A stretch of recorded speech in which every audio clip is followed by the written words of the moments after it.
कहानी की शुरुआत होती है एक साइंटिफिक लैब से। वहाँ पर चूहों के ऊपर कुछ एक्सपेरिमेंट किए जा रहे थे। एक साइंटिस्ट बहुत ही बड़ा एक्सपेरिमेंट कर रहा था। उसने एक चूहे को खास तरह का सीरम दिया और फिर उसे एक बंद डब्बे में रखा। कुछ देर बाद जब उसने उस चूहे को चेक किया तो उसकी आंखें हैरानी और खुशी से भर गई। एक्सपेरिमेंट कामयाब हो गया था। वो तुरंत अपने सीनियर के पास भागा जिनका नाम है डॉक्टर आंद्रेस। उसने उन्हें ये जबरदस्त खबर बताई। जिस प्रोजेक्ट पर वो लोग काफी सालों से काम कर रहे थे उसमें आखिरकार बड़ी सफलता मिली। इस बड़ी कामयाबी के बाद एक बड़ी प्रेस कॉन्फ्रेंस रखी गई। डॉक्टर आंद्रेस लोगों के सामने खड़े हुए और अपना काम समझाया। उन्होंने दुनिया की मुश्किलों के बारे में बात की। हर तरफ जंग, मौसम का बदलना और प्रदूषण जैसी चीजें लोगों को परेशान कर रही हैं। उन्होंने टेबल पर रखा हुआ एक छोटा बॉक्स हटाया और उसके नीचे एक छोटा सा आदमी खड़ा था। ये हैं डॉक्टर जॉर्जन, जो इस प्रोजेक्ट के मेन साइंटिस्ट हैं। उन्हें देखकर सब लोग बिल्कुल चुप हो गए।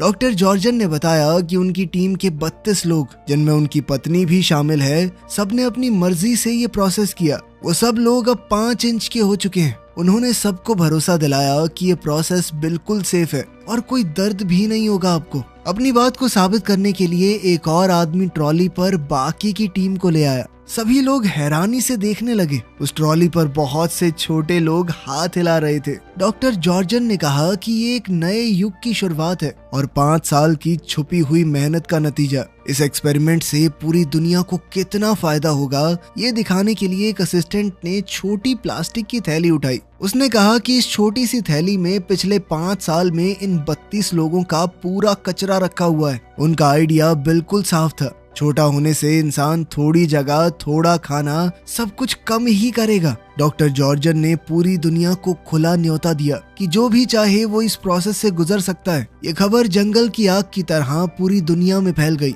सब लोग डाउनसाइजिंग यानी छोटे होने के बारे में बात करने लगे। अब कहानी का फोकस हमारे हीरो पॉल पर जाता है। पॉल इस वक्त एक बहुत ही नॉर्मल जिंदगी जी रहा था, अपनी बीमार माँ का घर पर ख्याल रखते हुए। बदकिस्मती से उसके बहुत ख्याल रखने के बावजूद उसकी माँ की तबीयत बिगड़ती गई और कुछ समय बाद उनकी मौत भी हो गई। पॉल एक फैक्ट्री में काम करता था और साथ साथ बीमार लोगों की मदद भी। उसे तहे दिल से लोगों की मदद करना बहुत पसंद था। पॉल की शादी ऑड्री नाम की एक औरत से हुई। उनके बच्चे तो नहीं थे, लेकिन दोनों एक दूसरे से बहुत प्यार करते हैं। शादी के बाद उन्होंने एक नया घर खरीदा जिसमें उनकी सारी सेविंग्स खत्म हो गई। तब पॉल को समझ आया कि अपने सपनों को पूरा करना कितना मुश्किल और महंगा है। एक शाम पॉल और ऑड्री अपने दोस्तों के साथ एक पार्टी में गए। इस पार्टी की मेन अट्रैक्शन 2 छोटे लोग थे, डेव और कैरल। ये लोग यहाँ पर डाउन साइजिंग का फायदा बताने आए हैं। डेव ने भीड़ को बताया कि छोटा होने का कोई नुकसान नहीं है। उन्हें जो कुछ भी पसंद है वो सब कुछ कर सकते हैं, लेकिन एक ऐसी दुनिया में जहाँ उनका पैसा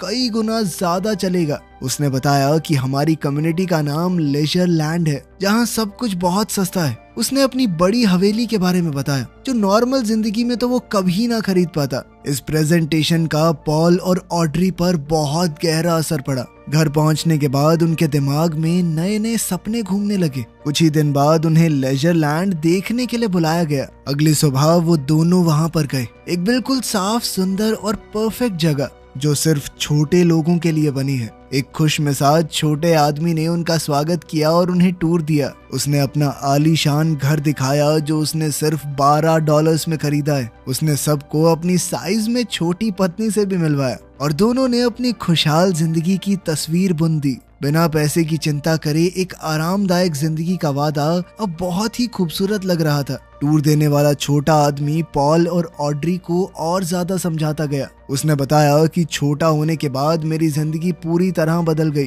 कोई भी अपने शरीर में ये बदलाव करवा सकता है और किसी तरह की कोई प्रॉब्लम नहीं आएगी।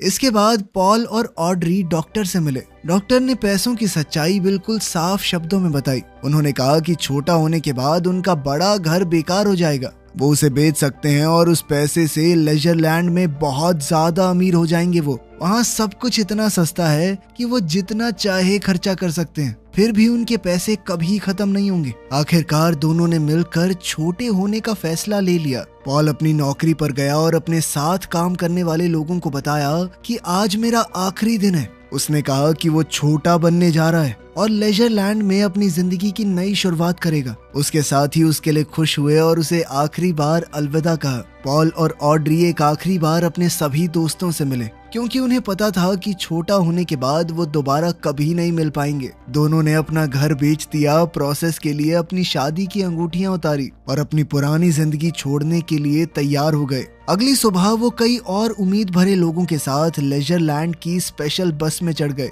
वो बस उन्हें एक बहुत बड़ी फैक्ट्री में ले गई जहाँ पर इंसानों को बदलने का काम होता था। यहाँ उन्हें एक आखिरी मौका दिया गया अपना फैसला बदलने का। एक ऑफिसर ने पूछा कि क्या आपके मन में कोई भी डाउट है, कोई आपको मजबूर तो नहीं कर रहा? पॉल और ऑड्री दोनों ने पूरे भरोसे के साथ कहा कि वो अपनी मर्जी से ये सब कुछ कर रहे हैं। उन्हें बताया गया कि आदमी और औरतों का प्रोसेस अलग अलग जगहों पर होता है। दोनों आखिरी बार गले लगे और वादा किया कि दूसरी तरफ मिलेंगे। पॉल को उसके एरिया में ले जाया गया जहां बहुत सारे नंगे आदमी खड़े थे। उन्हें छोटा करने की तैयारी पूरे जोरों शोरों पर थी।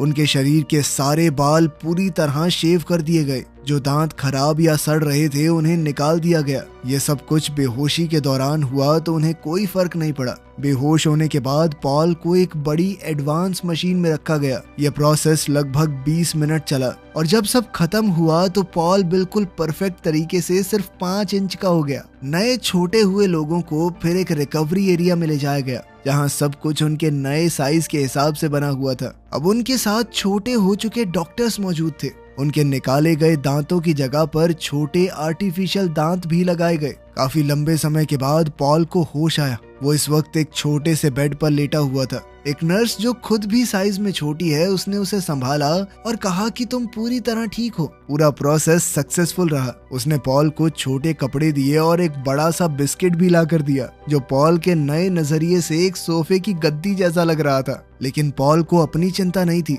उसकी आंखें तो सिर्फ उसकी पत्नी ऑड्री को ढूंढ रही थी। उसी वक्त उसका फोन बजा। ये कॉल ऑड्री का था। उसकी आवाज में डर और पछतावा भरा पड़ा था। उसने जो कहा वो सुनकर पॉल पूरी तरह से टूट गया।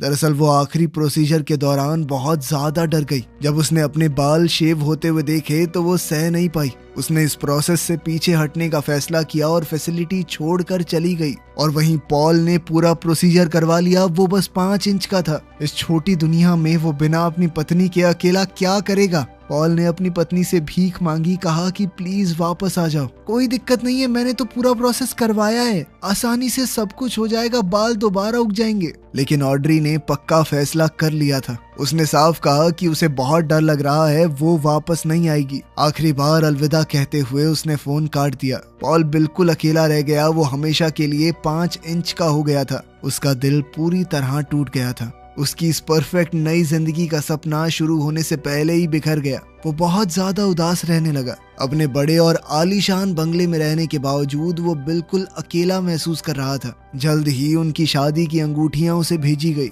उन्हें देखकर जो उसके साइज के हिसाब से बहुत ज्यादा बड़ी हैं, उसका दर्द और ज्यादा गहरा हो गया। एक पूरा साल गुजर गया। पॉल अकेला ही रहा। वो ऐश की जिंदगी तो जी रहा था लेकिन उसे बांटने के लिए उसके पास कोई नहीं था। कभी कभी वो अपने दोस्त डेव से मिलता है जो उसे समझाता था कि यहाँ पर बहुत सारी औरतें हैं, कोई मिल जाएगी तुझे, इतना क्यों सोच रहा है। एक शाम पॉल अपने घर पर एक डेट के साथ था लेकिन सब कुछ थोड़ा जबरदस्ती खाली सा लग रहा था। उसके ऊपर वाले फ्लोर का पड़ोसी डूसान, जिसे हल्ला मचाने और पार्टी करने का बहुत शौक है, अचानक अंदर घुस आया। उसने पॉल को अपनी बड़ी पार्टी का इनविटेशन दिया। पॉल के पास वैसे भी कुछ करने को था नहीं तो उसने हाँ कह दिया। अगली रात पॉल डूसान की शानदार पार्टी में गया, एक बड़ा गुलाब गिफ्ट के रूप में लेकर। डूसान उसे देखकर बहुत खुश हुआ। उसने कहा कि खुलकर पी, बहुत लड़कियां आएंगी यहाँ पे, पटा ले किसी और को, भूल जा अपनी बीवी को भाई। लेकिन पॉल किसी से कनेक्शन नहीं बना पाया। उसने रात भर शराब पी, झांझ में डांस किया और आखिरकार बेहोश होकर गिर पड़ा। सुबह तक पार्टी खत्म हो चुकी थी। सिर्फ पॉल और डूसान फैले हुए सामान वाले फ्लैट में पड़े हुए हैं। अगली सुबह सफाई करने वाली टीम आई। डूसान इतना अमीर है कि वो सारा काम बाकी लोगों से करवाता है। पॉल जब हैंगओवर और घूमते दिमाग के साथ उठा तो उसकी नजर एक सफाई करने वाली औरत पर पड़ी। उसने उसे पहचान लिया। वो तो सारा है, वियतनाम की एक बहुत मशहूर एक्टिविस्ट जिसे पॉल ने 1 साल पहले न्यूज में देखा था। उस रिपोर्ट में दिखाया गया कि वियतनाम में छोटे लोगों की पूरी बस्ती बर्बाद हो गई थी और वो अकेली बची थी वहां से। उस घटना में उसकी एक टांग चली गई और अब वो एक नकली टांग का इस्तेमाल करती थी। पॉल उसके पास गया, उसे देखकर बहुत हैरानी हुई कि इस तरह का काम एक मशहूर औरत क्यों कर रही है। उसने कहा कि मैं तुम्हारी कहानी जानता हूँ और कहने लगा कि तुम तो पहले एक जर्नलिस्ट थी, ये सफाई का काम क्यों कर रही हो। सारा ने सीधे तौर पर कहा कि मुझे जिंदा रहना है और ये नौकरी थोड़े पैसे देती है जिंदगी काटने के लिए। पॉल ने देखा कि वो दुसान के फ्लैट से कुछ दवाइयां इकट्ठा कर रही है। पॉल ने उसे रोका, कहा कि ये दवाइयां लेना ठीक नहीं होगा। उसने बताया कि एक बीमार दोस्त के लिए है। दुसान दरअसल सफाई वालों को खुली छूट देता है कि जिसे जो चीज काम की लगे वो ले सकता है। पॉल भी अपनी पिछली जिंदगी में बीमार लोगों की मदद करता था। उसने ध्यान दिया कि सारा की नकली टांग गलत तरीके से लगी है और उसे चलते हुए दर्द हो रहा होगा। उसने कहा कि मैं ठीक कर सकता हूँ तुम्हारी टांग को। सारा उसकी इस बात से बहुत खुश हुई। उसने पॉल से कहा कि तुम एक अच्छे आदमी हो और साथ ही तुम्हें मेडिकल नॉलेज भी है, तो क्या तुम मेरी बीमार दोस्त को देखने चलोगे। उसकी मजबूरी देखते हुए और अपनी जिंदगी को कोई मतलब देने के लिए पॉल ने हाँ कह दिया। वो अपनी लग्जरी वाली जिंदगी छोड़कर सारा के साथ बस में चढ़ गया और लेजर लैंड के उस हिस्से की तरफ गया जिसके बारे में उसे कभी पता नहीं था।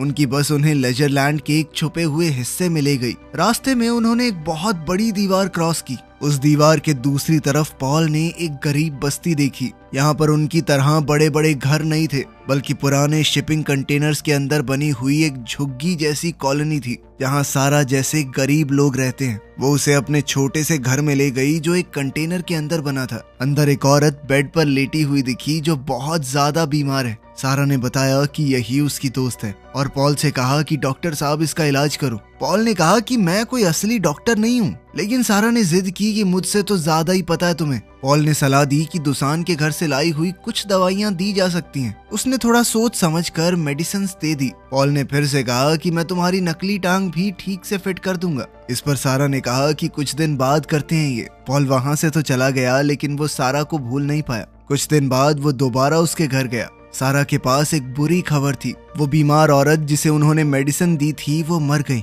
उसने डर के साथ कहा कि शायद मैंने उसे ज्यादा दवाई दे दी, लेकिन उसने ये भी कहा कि मरने से पहले उसके चेहरे पर मुस्कान थी, मानो उसे दर्द से आखिरकार छुटकारा मिल गया हो। पॉल ने फिर उसकी नकली टांग ठीक करनी शुरू की। जब वो ढीले स्क्रूज को टाइट कर रहा था तो सारा ने अपनी कहानी बतानी शुरू की। उसने बताया कि वियतनाम में मैंने सरकार के डैम प्रोजेक्ट के खिलाफ प्रोटेस्ट किया था, इसीलिए मुझे जेल में डाल दिया गया। उसकी बहन भी उसके साथ जेल गई और वहां पर हुई पिटाई को सह नहीं पाई, मर गई। इस सब के दौरान ही एक दुर्घटना में उसकी टांग चली गई। पॉल अपना काम कर ही रहा था कि अचानक से नकली टांग टूट गई। सारा बहुत गुस्सा हो गई कि जैसी चल रही थी वैसी भी नहीं छोड़ी तूने तो। लेकिन पॉल ने हार नहीं मानी। उसने सारा को कंधों पर उठाया और अपनी गलती सुधारने के लिए कहा कि सफाई का काम मैं करूंगा जब तक तुम्हारी टांग ठीक नहीं कर देता। अब वो लेजर लैंड के अमीर लोगों के घर की सफाई करने लगा। ये काम उसके पिछले कामों से बहुत नीचा काम था, लेकिन पॉल को इस बात से कोई प्रॉब्लम नहीं थी।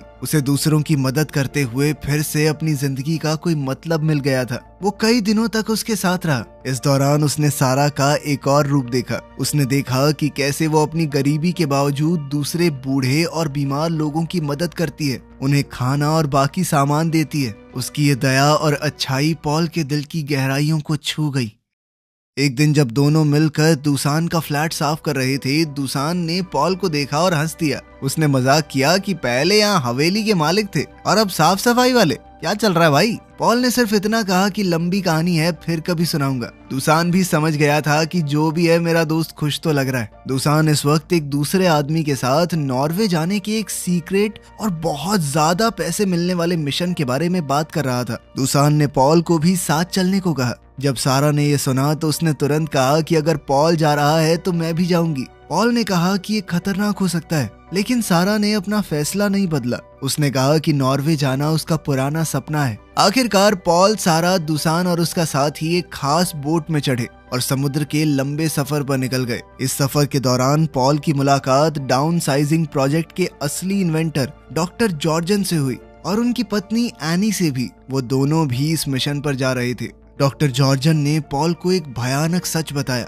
उन्होंने कहा कि पिघलते ग्लेशियर्स के अंदर से बहुत ज्यादा मीथेन गैस निकल रही है और अगर ऐसा ही चलता रहा तो पूरी दुनिया खत्म हो जाएगी। इसे रोकने के लिए ही मैं इंसानों को छोटा करना चाहता था। अगर ये ग्लेशियर ना पिघले तो हमारा काम बन जाता, लेकिन सभी लोग छोटे होने के लिए तैयार नहीं है और इस स्पीड से इसे रोकने का कोई तरीका नहीं बचा है। तो ये समझ लो कि दुनिया खत्म होने से पहले ये आखिरी पार्टी की तरह है। पॉल के लिए ये सब कुछ समझना बहुत मुश्किल हो रहा था। उसने सारा से बात की और वो भी इस बात को पचा नहीं पा रही थी कि क्या दुनिया सच में खत्म हो जाएगी। उस रात ये भारी सच और उनके बीच बढ़ती हुई नजदीकियां दोनों को पास ले आई। पॉल और सारा एक दूसरे के करीब आए। पॉल ने सारा को चूम लिया और दोनों ने रात साथ बिताई। एक लंबे सफर के बाद उनका ग्रुप नॉर्वे पहुंच गया। वहां उन्हें छोटे लोगों की एक प्यारी सी कम्युनिटी मिली जो नेचर के साथ बिल्कुल शांति से रह रही थी। लेजरलैंड की तरह दीवारें और अलग अलग रहने का सिस्टम यहाँ पर नहीं है। वहाँ के लोग डॉक्टर जॉर्जन और उनकी पत्नी को देखकर बहुत खुश हुए। कम्युनिटी की एक औरत पॉल को घुमाने ले गई। वो उसे एक बड़े पहाड़ के अंदर बनी एक बहुत बड़ी टनल के पास ले गई। उसने बताया कि यही उनकी जिंदा रहने की आखिरी उम्मीद है। पहाड़ के लगभग 2 किलोमीटर नीचे एक बहुत बड़ा अंडरग्राउंड बंकर बना हुआ है। अंदर एक ऐसी जगह बनाई गई है जहां खाने और पानी की कभी कमी नहीं पड़ेगी। कुछ चुने हुए लोग 8000 साल तक जमीन के नीचे रहेंगे जब तक ऊपर की दुनिया दोबारा से रहने लायक नहीं बन जाती। उन्होंने खाना, पानी और जरूरी चीजों का पूरा सामान स्टॉक कर रखा था। इंसानी प्रजाति को वो खत्म नहीं होने देंगे। ये सब सुनकर पॉल के अंदर एक नया जज्बा आ गया। उसे लगा कि अगर वो अंदर गया तो उसकी जिंदगी किसी काम में आएगी। उसने खुशी खुशी सारा को बताया कि मैंने बंकर में जाने का फैसला कर लिया है। उसे लग रहा था कि वो इंसानों को बचाने में अपना योगदान दे पाएगा, लेकिन सारा का दिल टूट गया। वो गुस्से में आ गई। उसने पॉल से पूछा कि हमारे बीच जो कुछ भी हुआ उसके बाद तुम मुझे कैसे छोड़ सकते हो। उसने पूछा कि क्या तुम बस टाइम पास कर रहे थे मेरे साथ, सच में प्यार नहीं करते मुझसे। इस बात का पॉल ने कोई सीधा जवाब नहीं दिया। पॉल अपनी बात पर अड़ा रहा कि मुझे अंदर जाना ही है, यही रास्ता है मेरा। पॉल की इन बातों ने सारा को तोड़ दिया। वो रो पड़ी। पॉल ने दुसान को भी अपना फैसला बताया। दुसान ने कहा कि तू ऊपर रहकर भी तो लोगों की मदद कर सकता है, लेकिन पॉल ने अपना मन बना लिया था। जब बंकर में जाने का वक्त हुआ तो सभी लोग एक साथ सूरज को ढलते हुए देखने लगे। वो जानते थे कि अपनी जिंदगी में दोबारा कभी सूरज नहीं देख पाएंगे। पॉल ने सबको अलविदा कहा। उसकी और सारा की आंखें मिली। सारा बिना कुछ बोले उसे रुकने के लिए कह रही थी, लेकिन पॉल ने पीछे नहीं देखा और अंधेरी टनल के अंदर चला गया।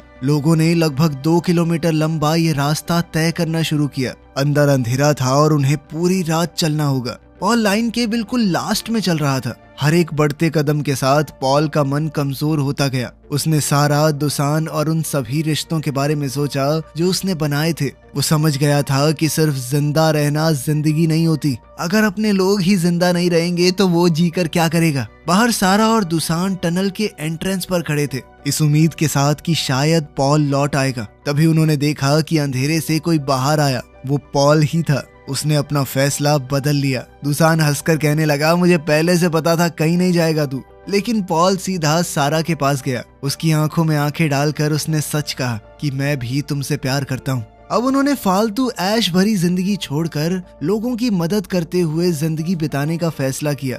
वीडियो पसंद आई तो लाइक कर देना, चैनल को सब्सक्राइब कर लेना। मिलते हैं अगली वीडियो में।